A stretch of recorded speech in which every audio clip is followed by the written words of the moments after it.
आज की कहानी है जीत का रहस्य।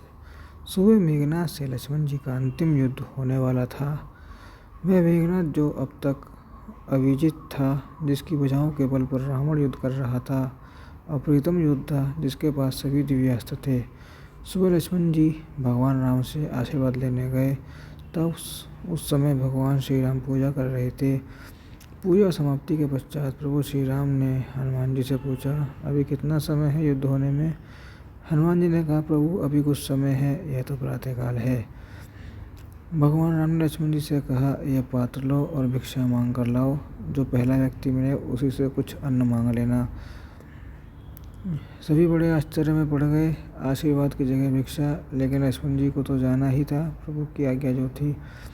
लक्ष्मण जी जब भिक्षा मांगने के लिए निकले तो उन्हें सबसे पहले रावण का एक सैनिक मिल गया।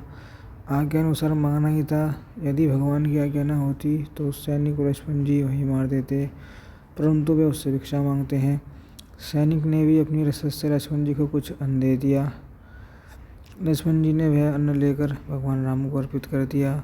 तत्पश्चात भगवान श्री राम ने उन्हें आशीर्वाद दिया, विजयी भव। भिक्षा का मर्म किसी की समझ नहीं आया, कोई पूछ भी नहीं सकता था, फिर भी यह प्रश्न तो रह ही गया। फिर भी युद्ध हुआ। अंत में मेघनाथ ने त्रिलोक की अंतिम शक्तियों को लक्ष्मण जी पर चलाया। ब्रह्मास्त्र, पशुपातास्त्र, सुदर्शन चक्र, इन अस्त्रों की कोई काट न थी। लक्ष्मण जी ने सिर झुकाकर इन अस्त्रों पर प्रणाम किया। सभी अस्त्र उनको आशीर्वाद देकर वापस चले गए। उसके बाद प्रभु राम का ध्यान करके लक्ष्मण जी ने मेघनाथ पर बाण चलाया। वह हंसने लगा और उसका सिर कटकर जमीन पर गिर गया और उसकी मृत्यु हो गई। उसी दिन संध्याकालीन समय में जब भगवान राम शिव की आराधना कर रहे थे, वह प्रश्न तो अब तक रह ही गया था। हनुमान जी ने पूछ ही लिया, प्रभु वह भिक्षा का मर्म क्या है?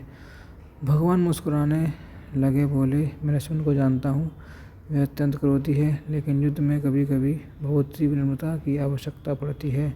ये तो वही होता है जो विनम्र हो।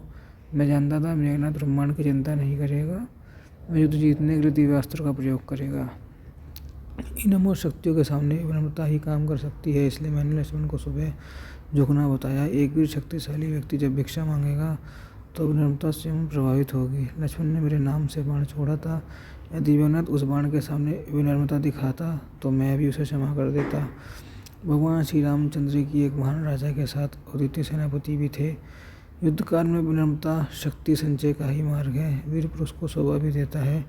इसलिए किसी भी बड़े धर्मयुद्ध में विजय प्राप्ति के लिए विनम्रता और धैर्य का होना अत्यंत आवश्यक है।